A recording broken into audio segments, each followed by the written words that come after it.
प्यारे विद्यार्थियों, आपका जो रिवीजन चैप्टर चल रहा है, फर्स्ट चैप्टर जो मोशन का अपन पढ़ रहे हैं, उसमें कल जो है मैंने ग्राफिकली जो डेरिवेशन सिखाया था तीनों इक्वेशनों का। इसके अंदर तीन इक्वेशन बड़ी इंपॉर्टेंट है जो मैंने कल बताई थी।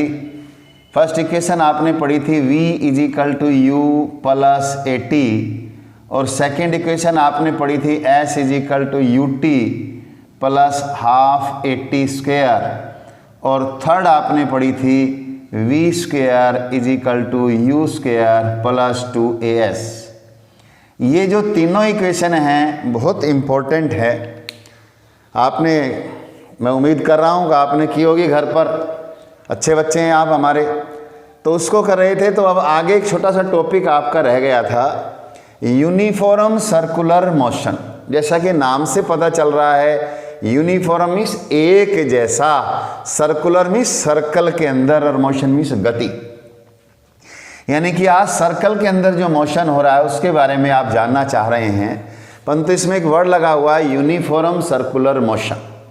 तो आप समझिए कि जब किसी सर्कल के अंदर कोई बॉडी मूव कर रही होती है, मूव कर रही है और उसकी स्पीड सेम है, उसकी स्पीड क्या है, कांस्टेंट है। स्पीड ये नहीं कभी तेज चल रहा है कभी धीमा चल रहा है, ऐसा नहीं, बिल्कुल एक ही स्पीड से अगर वो सर्कल में घूम रहा है। जैसे आप कई बार पतंग उड़ाते हैं तो देखते होंगे बच्चों को धागा बांध देते हैं पत्थर के, ऐसे घुमाते हैं।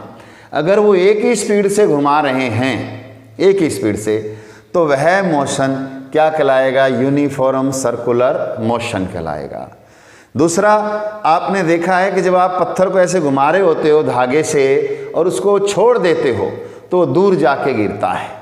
तो इसका मतलब क्या हुआ कि उस पर दो फोर्स काम कर रहे हैं। एक तो जो आप अपनी तरफ फोर्स लगा के उसे घुमा रहे हो, वह फोर्स आपका सेंट्रीपिटल फोर्स कहलाता है, परंतु जैसे ही घुमाते हुए आप उसे छोड़ देते हो वो दूर जाके गिरता है। इसका मतलब पत्थर जब घूम रहा था तो उसने भी एक फोर्स लगाया हुआ था, और वो एक्सटर्नल था, बाहर की तरफ था वह फोर्स, और उस फोर्स का नाम है सेंट्रीफ्यूजल फोर्स। वो फोर्स कौन सा था, सेंट्रीफ्यूजल फोर्स, CF लिख देता हूं मैं शॉर्ट में। सेंट्रीफ्यूजल फोर्स से जो है वो पत्थर जो है वह दूर जा रहा है। तो आज ये टॉपिक थोड़ा सा बच रहा था आपका, तो मैंने यही समझाना है कि when a body moves in a circular path with uniform speed यानी constant speed, its motion is called uniform motion। Clear? अब इसमें हम अपनी लाइफ के अंदर इसकी एप्लीकेशन देखते हैं, हमारे एनवायरनमेंट में देखते हैं कि कहाँ कहाँ जो है ये circular motion, uniform circular motion हम ऑब्जर्व कर सकते हैं। क्यों कि जैसे आप देखते हैं, पहला एग्जाम्पल है आर्टिफिशियल सैटेलाइट्स, मैंने लिखा है आर्टिफिशियल सैटेलाइट्स जो आपकी अर्थ के चारों तरफ जो हम लॉन्च करते हैं वो हमारी अर्थ के चारों तरफ एक कांस्टेंट स्पीड से घूम रहे होते हैं। हमारी अर्थ के, जैसे मान लीजिए ये आपकी अर्थ है, तो इसके चारों तरफ एक ऑर्बिट के अंदर, एक सर्कुलर ऑर्बिट के अंदर ये आपका सैटेलाइट घूम रहा है, ये रिवोल्यूशन उसका है। तो ये भी इसका एक एग्जाम्पल है। दूसरा है आपका खुद का मून है, आपके मून चंदा मामा जो आप देखते हो वो भी आप, वो आर्टिफिशियल जहाँ गया वो नेचुरल सैटेलाइट आ गया। तो नेचुरल सैटेलाइट भी हमारी अर्थ के चारों तरफ एक कांस्टेंट स्पीड से घूमता है, तो वो भी इसका एक बढ़िया एग्जाम्पल है। और सन के चारों तरफ तो हमारी अर्थ घूम रही है, अरे ये अर्थ है, इसकी जगह आप अपना सन कर दीजिए, यहाँ सन आ जाएगा और यहाँ क्या आ जाएगी, हमारी अर्थ आ जाएगी। तो यानी कि हमारी अर्थ भी सूर्य के चारों तरफ जो चक्कर लगा रही है वो भी यूनिफॉर्म सर्कुलर मोशन है। इसके बाद कई बार हम देखते हैं कि हमारे स्कूलों में गेम होते हैं, तो बच्चे जो लंबी रेस होती है, सर्कल में जो ट्रैक में घूम रहे होते हैं, आप देखना कुछ बच्चे जो लंबी रेस है 1600 मीटर की, 2000 मीटर की, उसमें कुछ बच्चे स्टार्टिंग के अंदर बहुत तेजी से भागते हैं और देखना वो रेस को हार जाते हैं। क्यों?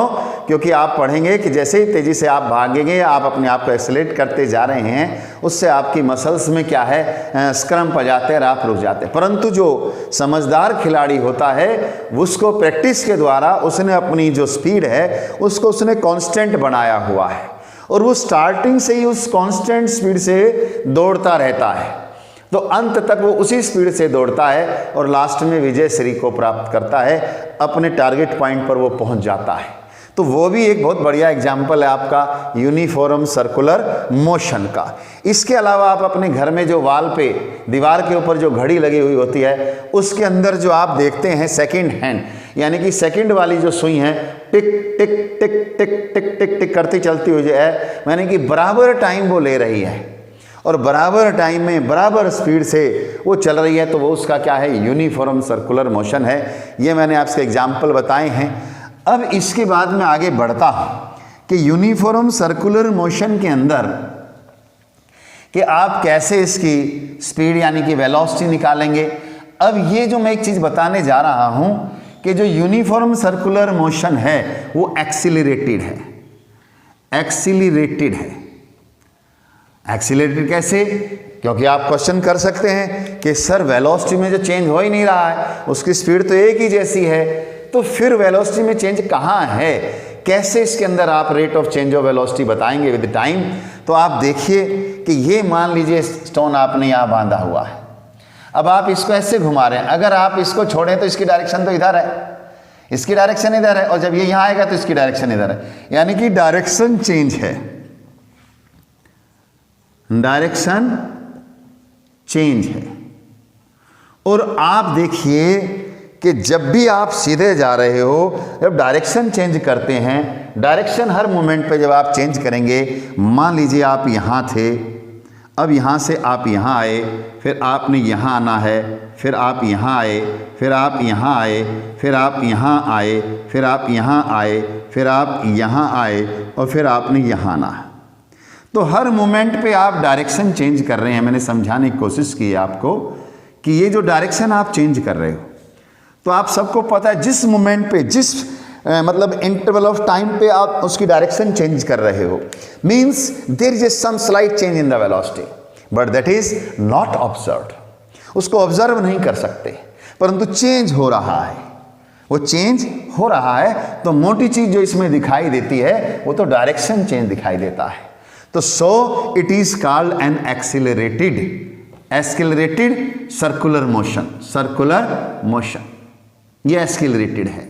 क्यों? क्योंकि इसमें वेलोसिटी की डायरेक्शन चेंज हो रही है, और जब डायरेक्शन चेंज होती है तो आपको मालूम है कि थोड़ा ना थोड़ा उसमें चेंज आता रहता है।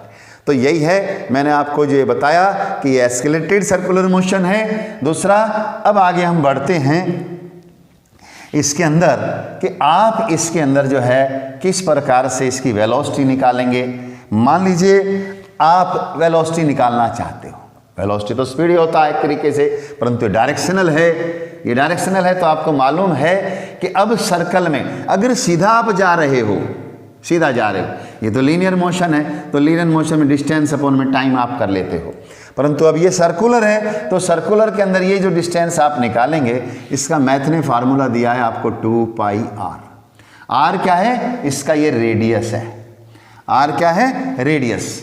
अब रेडियस आपने यूज करना है और नीचे जो आपने टाइम लिया है उससे आपको डिवाइड कर देना है। तो यानी कि आपको ये सर्कुलर वेलोसिटी, इसको एंगुलर वेलोसिटी भी बोल देते हैं। क्यों? क्योंकि ये एंगल बनता है। यहाँ पर देखिए ये एंगल बन रहा है, यहाँ से यहाँ तक आई, ये एंगल आया, ये डिस्टेंस आप निकाल सकते हो। इस प्रकार से आपने ये ऑब्जर्व किया है।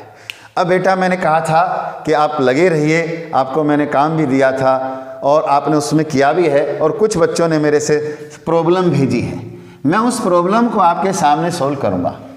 अच्छी बात है, आप लगे हुए हैं, हमें खुशी है कि हमारे बच्चे जो बहुत अच्छे हैं और काम में लगे पड़े हैं, ठीक है ना।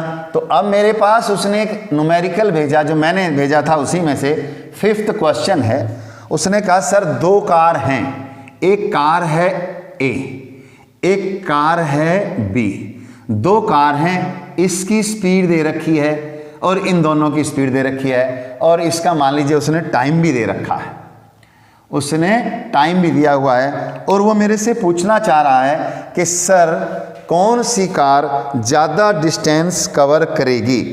उसने ये क्वेश्चन भेजा है, मोटरसाइकिल है, मान लीजिए कार नहीं है, मोटरसाइकिल लिख लीजिए, क्योंकि क्वेश्चन में मोटरसाइकिल है, तो आप मोटरसाइकिल लिख लीजिए। ये है मोटरसाइकिल ए और ये मोटरसाइकिल बी है। तो ए की स्पीड कितनी दे रखी है उसने? 20 दे रखी है, 20 मीटर पर सेकेंड, और इसने टाइम दिया है 10 सेकेंड का। दूसरे की स्पीड है 5 मीटर पर सेकेंड और टाइम दिया है 20 सेकेंड। वो कह रहा है आप ग्राफिकली बताइए कि कौन सी मोटरसाइकिल ज़्यादा डिस्टेंस कवर करेगी। वैसे तो आपको ग्राफ में मालूम है कि जब हम ग्राफ से भी, और दोनों कंसेप्ट से मैं बताने वाला हूं आपको, इधर आप टाइम प्लॉट कर लीजिए, इधर आप उसकी स्पीड प्लॉट कर लीजिए। स्पीड पहले वाले ने मान लीजिए, एक पहले वाले की है स्पीड 5 मीटर पर सेकेंड, और उसने कितना करना है, यहाँ पर देखिए 0 ले लीजिए, ये मान लीजिए 10 ले लीजिए, और ये कितना ले लीजिए 20, ये 20 सेकेंड है। अब गाड़ी जो है आपकी किसकी ज़्यादा स्पीड है? देखो मोटरसाइकिल ए की स्पीड ज़्यादा है, मान लीजिए ए यहाँ है, तो ए की स्पीड ज़्यादा है, टाइम कितना दिया है 10 सेकेंड, तो 10 सेकेंड ये आपका ग्राफ बना, ये बना आपका ए का ग्राफ। अब दूसरे की स्पीड कितनी है, यहाँ दे रखा था इसका 20 मीटर पर सेकेंड, दूसरे कितनी दे रखी है 5 मीटर पर सेकेंड, इसकी मान लीजिए ये 10 और 10 से भी कम है, तो मैं यहाँ मान लेता हूँ 5 मीटर पर सेकेंड, परंतु टाइम इसका कितना है 20 सेकेंड, ये 20 सेकेंड है। अब देखो ये कह रहा है कौन सी कार, कौन सी मोटरसाइकिल ज़्यादा डिस्टेंस कवर करेगी।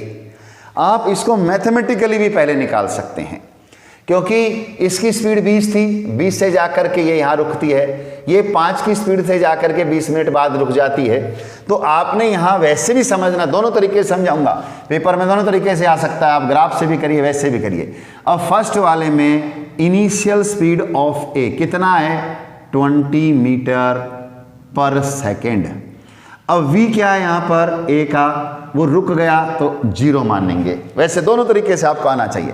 और टाइम कितना है उसने दिया है 10 सेकेंड, ये है। ऐसे ही इसकी इनिशियल, ये v की इनिशियल स्पीड कितनी है, मान लीजिए 5, मान को दे रखा इसने 5 मीटर पर सेकेंड, और इसकी b की फाइनल हो जाएगी 0, क्योंकि रुकती है ये।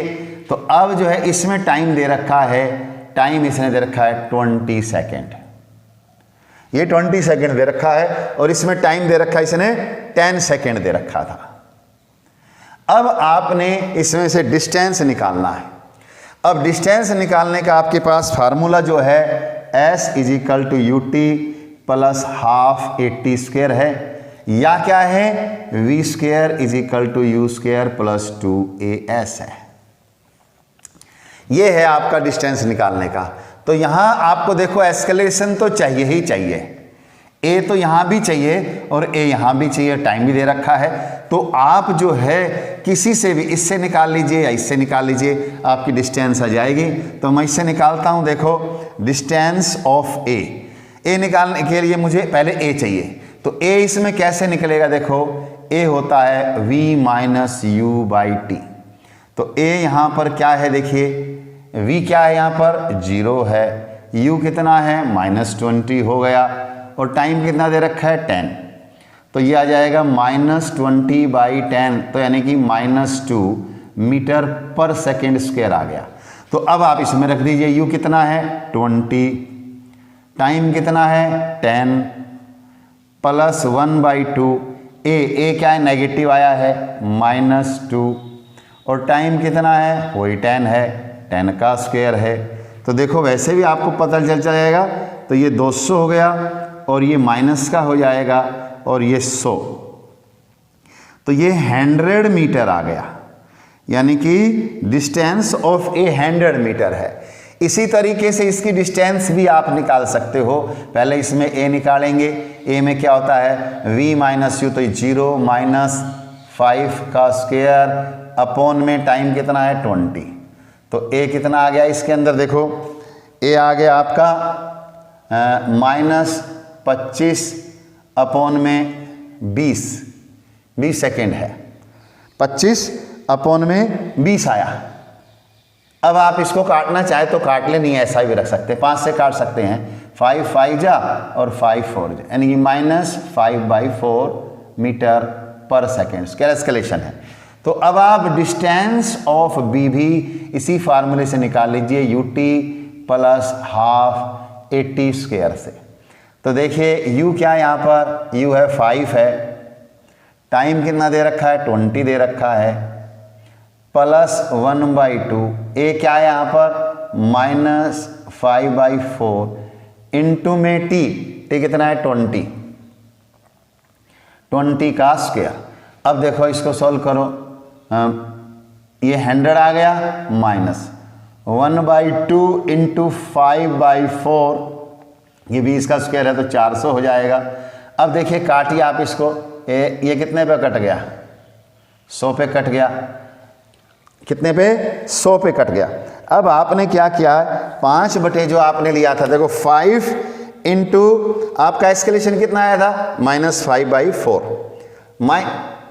5 5 25 था, 5 ही था ना इसका, तो ये था v स्क्वायर नहीं करना था, ये गलती किया अपन ने यहाँ पर। देखिए ये यहाँ स्क्वायर नहीं आएगा, इसमें क्या है v-u है, फार्मूला लिखिए पहले v-u/t।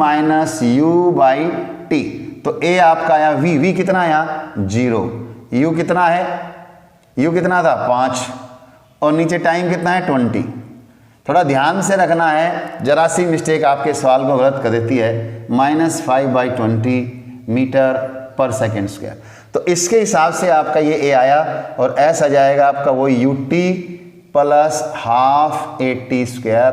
अब u कितना है देखो 5, टाइम कितना है वही 20 प्लस 1/2, a कितना आया आपका -5/20 और t कितना था 20 का स्क्वायर। तो अब आपने देखो ये क्या किया, 5 दूनी 10, 100 -1/2 इंटू 5/20 इंटू में ये 400 बना। अब आप इसको काट लीजिए, देखो 2 से 2 2 4, ये आ गया। अब इसको 0 से 0 और ये कितना गया 10 पे, तो आपका आया 100 माइनस में 50, यानी कि 50 मीटर। ये डिस्टेंस किसकी है बी की। तो यहाँ से आपने मैथमेटिकली तो निकाल लिया कि ये जो है 100 मीटर चलती है और ये 50 मीटर चलती है, तो आपको ये तो पता चल गया कि ए कवर्स मोर इतना ज़्यादा करती है। और अगर आप यहाँ से भी ग्राफ से भी अगर आप देखें, जो ये ग्राफिकली उसने कहा था ग्राफिकली रिप्रेजेंट कीजिए, तो मैंने ग्राफ में भी इसको रिप्रेजेंट करके बता दिया है आपको।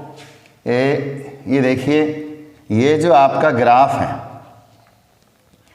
इस ग्राफ में आप डिस्टेंस कैसे निकालते हो बताइए। ये स्पीड और टाइम का है, वेलोसिटी और टाइम में ये एस्केलेशन आप निकाल रहे थे। तो ये जो एरिया होगा, ये जो एरिया है, ये क्या बताएगा बताइए, क्या बताएगा डिस्टेंस। तो इसमें आप मान लीजिए ये ए, ये ओ और ये बी मान लीजिए यहाँ, और ये सी और ये डी मान लीजिए। तो इस ट्राइंगल का एरिया निकाल के देखो आप। ए के केस में क्या आएगा देखो, एस एरिया के बराबर होता है। तो आप देखो ट्राइंगल का एरिया क्या होता है 1/2 बेस इंटू एल्टीट्यूड, ये 10 हो गया, इंटू में एल्टीट्यूड कितना है 20 है।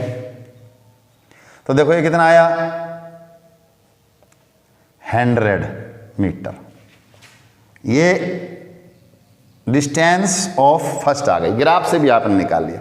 अब इसी का भी आप ग्राफ से निकाल दोगे, ये क्या होगा एरिया ऑफ ये बी वाला।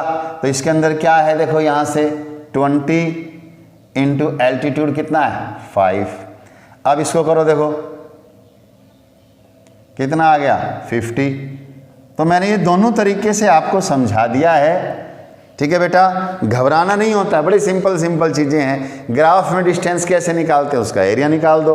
कल बताया था ना S = 2 टुकड़े बनाए थे, 2 इक्वेशनें बनाई थी। एक के अंदर 2 टुकड़ों में रेक्टेंगल और ट्रायंगल का एरिया प्लस करके बताया था, और दूसरे में वो ट्रेपेजियम का बताया था। तो इस तरीके से वो एरिया जो है वो डिस्टेंस को बताता है।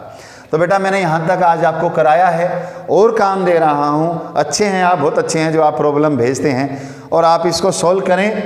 और मैं आपको बता रहा हूँ आपकी किताब जो है इसके अंदर आपके पास प्रॉब्लम है, न्यूमेरिकल्स हैं, आप उन्हें करें। पेज नंबर 41 ये मैं होमवर्क दे रहा हूँ आपको, होमवर्क बोल रहा हूँ। पेज नंबर 41 टू आपने कहाँ तक करना है, ग्राफ के भी क्वेश्चन हैं आपको 44 तक ये मैंने आपको आज काम दिया है, आप इनको करें। अगर इसमें कोई दिक्कत आपको आए तो आप मुझे व्हाट्सएप कर दें। बहुत अच्छे बच्चे हैं, मुझे बहुत सारे बच्चों ने व्हाट्सएप किया है, मैं पर्सनली उनकी प्रॉब्लम को सोल्व करके आपको मालूम है कि मैं हर बच्चे को उसके व्हाट्सएप नंबर पर उसके क्वेश्चन का जवाब दे रहा हूँ। ठीक है ना, तो आप लगे रहें जोश के साथ। आज इतना ही, ठीक है ना, ओके।